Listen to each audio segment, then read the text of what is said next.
నిన్న కేటీఆర్ని ఇన్వెస్టిగేషన్ పిలిచిన తర్వాత బయటకు వచ్చారు.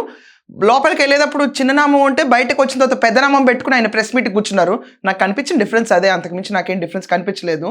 హరీష్ రావు తర్వాత కేటీఆర్ నిన్న పిలిచి జూబ్లీ హిల్స్ పోలీస్ స్టేషన్కి విచారణ పిలిచిన తర్వాత విట్నెస్ కావనండి లేకపోతే ఇన్వెస్టిగేషన్ కావనండి, he was asked to be present and మళ్ళీ కావాల్సి వస్తే పిలుస్తాను రావాలని చెప్పారు. దానికి కూడా కేటీఆర్ బయటకు వచ్చి పిలిస్తే ఎన్నిసార్లు వస్తాం ఏం పర్లేదని చెప్పి సమాధానం కూడా ఇచ్చారు. బట్ ఆయన ప్రెస్ మీట్ చాలా వింతగా నడిచింది నిన్న.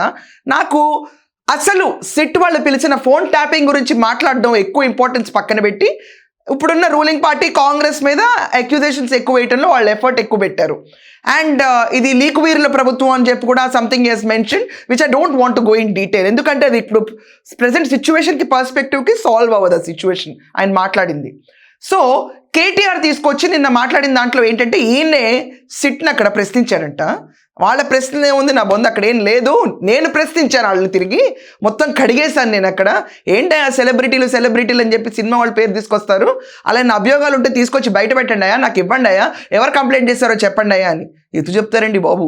ఆయన ఇన్వెస్టిగేట్ చేస్తున్నారు, ఈయన ఇన్వెస్టిగేట్ చేస్తున్నారు, చూసే మాకు అర్థం కాలేదు. ఒకవేళ సెలబ్రిటీలే కనుక ఉండుంటే దీంట్లో ఫోన్ ట్యాపింగ్ నిజమే దీంట్లో సెలబ్రిటీలే ఉంటే అది తీసుకొచ్చి కేటీఆర్కి ఎందుకు చెప్తారు?